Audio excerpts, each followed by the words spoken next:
क्यों महादेव को छोड़नी पड़ी अपनी ही काशी। जानिए वो रहस्य जिसने देवताओं को भी डरा दिया। क्या आप जानते हैं, एक समय ऐसा भी आया था जब स्वयं महादेव को अपनी सबसे प्रिय नगरी काशी छोड़नी पड़ी।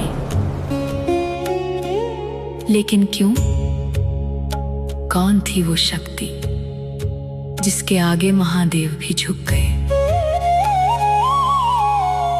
हिंदू धर्म के प्राचीन ग्रंथ स्कंद पुराण के काशी खंड में एक अत्यंत रोचक कथा मिलती है। कहा जाता है काशी यानी वाराणसी स्वयं भगवान शिव की प्रिय नगरी है, जिसे उन्होंने अविमुक्त क्षेत्र कहा, जहां मृत्यु भी मोक्ष बन जाती है,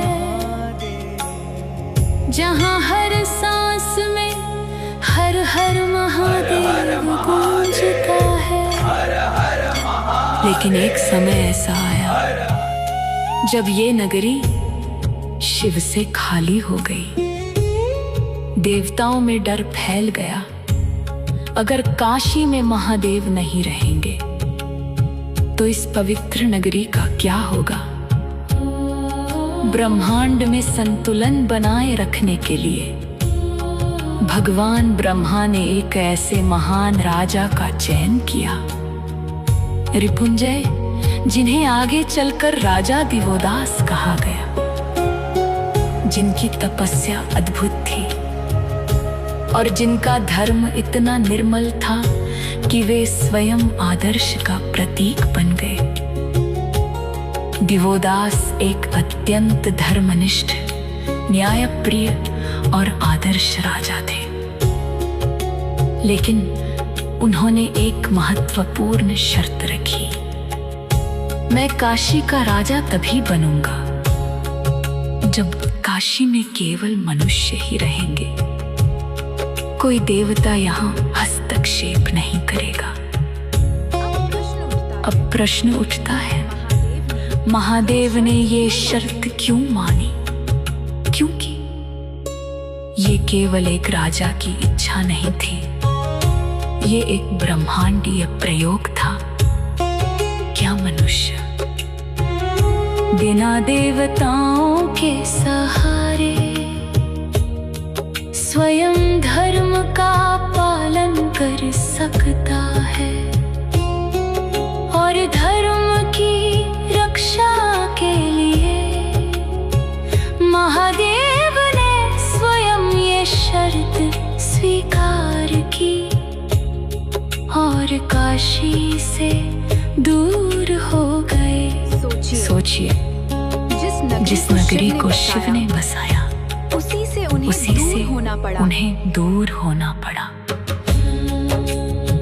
लेकिन महादेव का मन कहाँ मानने वाला था।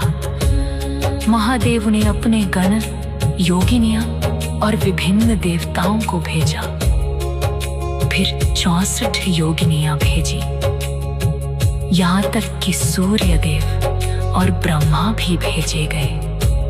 लेकिन जो भी काशी पहुंचा वो वहां की आध्यात्मिक शक्ति, पवित्रता और दिव्यता में इतना खो गए कि कोई भी वापस नहीं लौटा।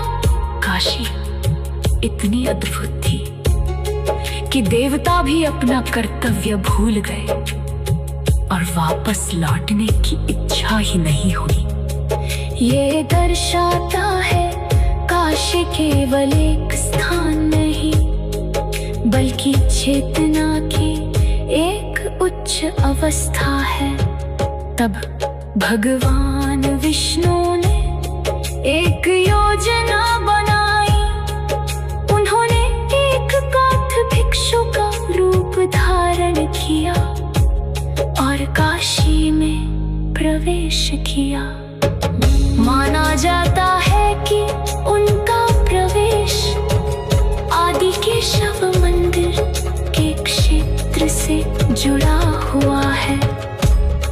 धीरे धीरे उन्होंने लोगों के मन में वैराग्य जगाया, जीवन के सत्य का बोध कराया।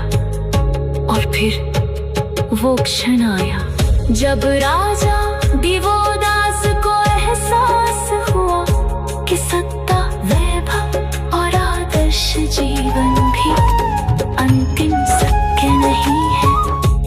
उनके भीतर वैराग्य जागा, उन्होंने सब कुछ त्याग दिया और अंततः राजा दिवोदास को भी इस संसार से वैराग्य हो गया।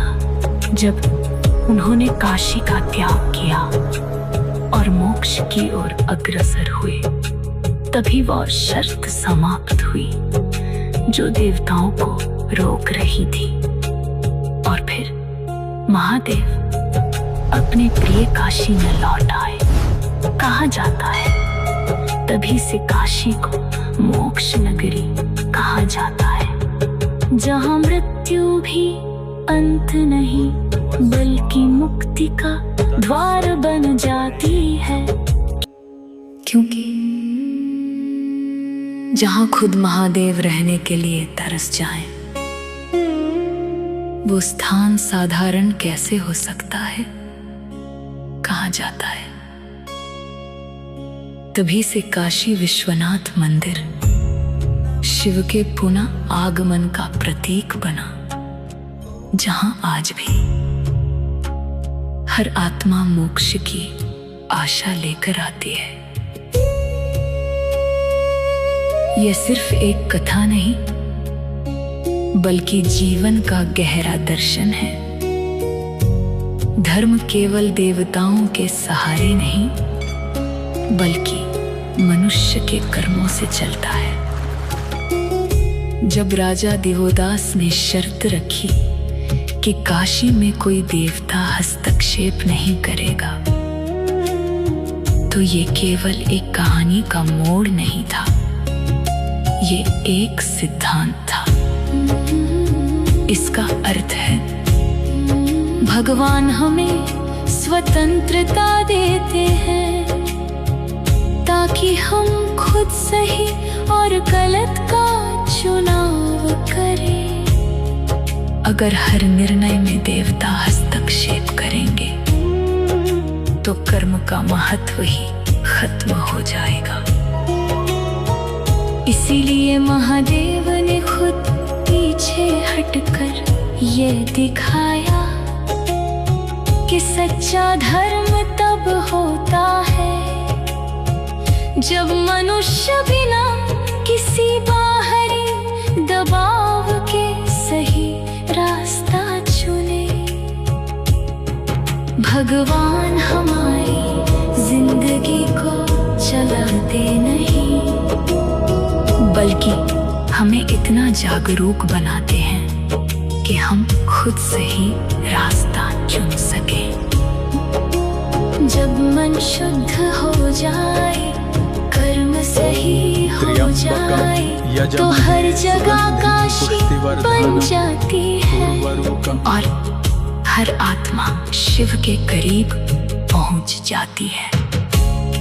अगर आप भी मानते हैं कि महादेव से बड़ा कोई नहीं, तो कमेंट में जरूर लिखिए हर हर महादेव। वीडियो को लाइक करें, अपने दोस्तों और परिवार के साथ शेयर करें और ऐसे ही रहस्यमयी और दिव्य कथाओं के लिए हमारे चैनल को सब्सक्राइब करना बिल्कुल ना भूलें।